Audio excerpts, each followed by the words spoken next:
राष्ट्रीय हरित अधिकरण 29 और 30 मार्च 2025 को विज्ञान भवन नई दिल्ली में पर्यावरण 2025 पर 2 दिवसीय राष्ट्रीय सम्मेलन आयोजित किया गया। इस सम्मेलन का उद्घाटन राष्ट्रपति द्रौपदी मुर्मू ने किया। रिपोर्ट देखिए।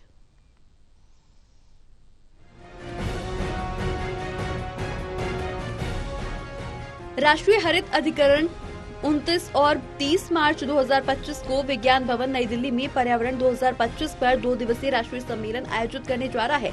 इस सम्मेलन का उद्घाटन राष्ट्रपति द्रौपदी मुर्मू ने किया।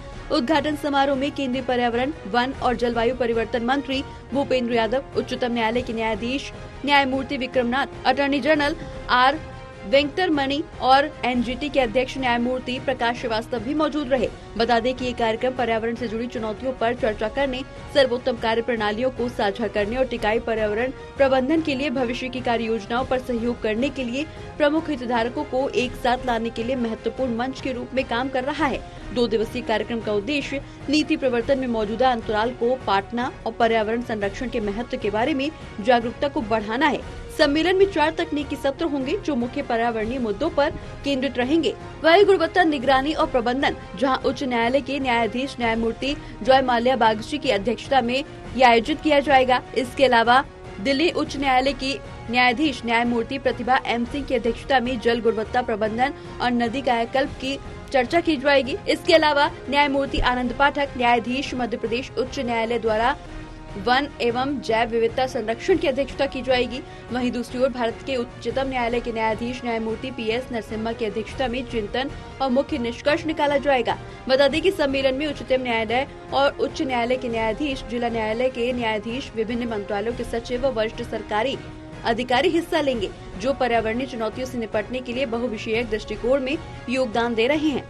30 मार्च 2025 को निर्धारित समापन सत्र में उपराष्ट्रपति जगदीप धनखड़ मुख्य अतिथि के रूप में शामिल होंगे। इस सत्र को न्यायमूर्ति पीएस नरसिम्हा, न्यायमूर्ति प्रकाश श्रीवास्तव और भारत के सॉलिसिटर जनरल तुषार मेहता भी संबोधित कर रहे हैं। पर्यावरण के अत्यंत महत्वपूर्ण विषय पर इस सम्मेलन का आयोजन करने के लिए मैं नेशनल ग्रीन ट्रिब्यूनल के चेयरपर्सन न्यायमूर्ति श्री प्रकाश श्रीवास्तव जी तथा उनकी पूरी टीम को सराहना करती हूँ। 21 मार्च को इंटरनेशनल डे ऑफ फॉरेस्ट मनाया गया है। 22 मार्च को वर्ल्ड वाटर डे मनाया गया है।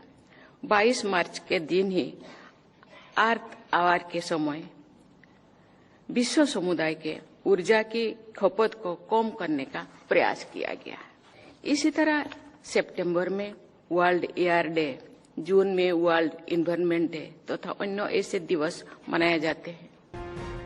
सम्मेलन का मुख्य आकर्षण पर्यावरण छात्रों का दृष्टिकोण प्रदर्शनी है, जिसमें विश्वविद्यालयों की पहल और पर्यावरण संबंधी अभिनव विचारों को प्रदर्शित किया जा रहा है।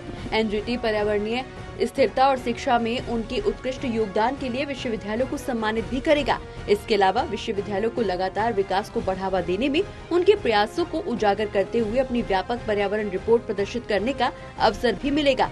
वहीं इस मौके पर एनजीटी अपनी ई जर्नल जारी करेगा, जिसमें महत्वपूर्ण निर्णय शामिल होंगे। साथ ही प्रकृति की आवाज नामक एक स्मारिका भी जारी की जाएगी, जिसका उद्घाटन उपराष्ट्रपति द्वारा समापन सत्र के दौरान होगा।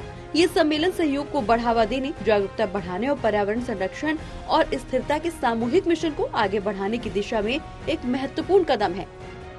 National desk report, total news.